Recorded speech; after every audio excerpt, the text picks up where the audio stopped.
বাবা, বেদ সম্বন্ধে কিছু বলুন। বেদ সম্বন্ধে কিছু বলার আগে ওম নমো ভগবতে বাসুদেবায় শ্রী গুরুদেব নমঃ। আমরা হিন্দু ধর্ম, আমাদের ধর্ম হিন্দু ধর্ম নয়। অনেকে বলে আমরা হিন্দু ধর্ম, কিন্তু হিন্দুটা ধর্ম নয়। হিন্দুটা আমাদের কালচার, হিন্দুটা আমাদের সংস্কৃতি, হিন্দু আমাদের বিরাসত। আমাদের ধর্ম হচ্ছে সনাতন ধর্ম, আমরা সনাতন ধর্মের মানুষ।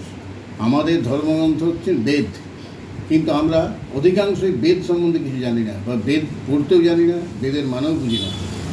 কিন্তু অন্য ধর্মের যারা আছেন, যেমন ইসলাম ধর্মের যারা আছেন, তাদের কোরআন শরীফ, তাদের পড়ানোর ব্যবস্থা আছে।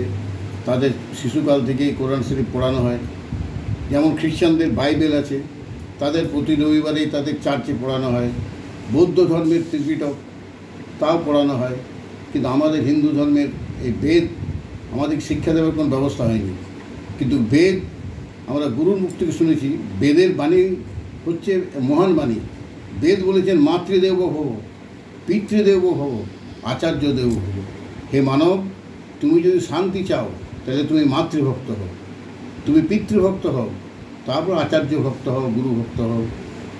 যে সন্তান মাকে ভালোবাসে না, মাকে সেবা করে না, যে সন্তান মা বাবার সেবা করে না, সে সন্তান কখনোই গুরু ভক্ত হতে পারবে না, বা দেবতার ভক্ত হতে পারবে না, ভগবানের ভক্ত হতে পারবে না।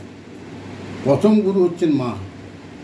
তো যারা মায়ের চোখে জল ফেলে, বাবার চোখে জল ফেলে, তারা কি করে ভগবানের কৃপা পাবে? সাধারণ একটা উদাহরণ দিচ্ছি, মাইকেল মধুসূদন দত্ত মা বাবা চোখে জল ফেলিয়ে একটা বিদেশিনীর সাথে বিদেশে চলে গেলেন। মা বাবার মনের যে দুঃখ যন্ত্রণা তার জীবনে মহাকাল হয়ে এসেছিল।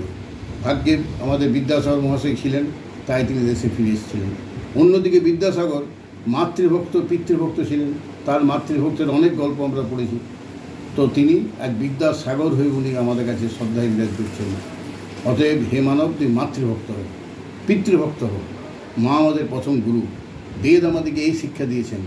আমরা আমাদের বেদ সম্বন্ধে কিছু জানি না। বেদের একটা ছোট্ট একটা বেদের একটা মন্ত্র আমি গুরুর মুখ থেকে শুনেছি, সেটা আমি বলছি। ওম গণানাম ত্বা গণপতি গুম হাবামহে, প্রিয়ানাম ত্বা প্রিয়াপতি গুম হাবামহে, বসো মমঃ।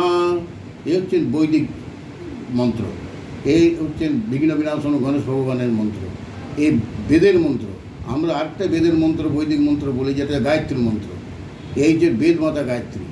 তা আমাদের দুর্ভাগ্য যে আমাদের সমাজ ব্যবস্থায় আমাদের বেদ শিক্ষা দেবার কোনো ব্যবস্থা নেই। হরি ওম তৎসৎ, হরি ওম তৎসৎ।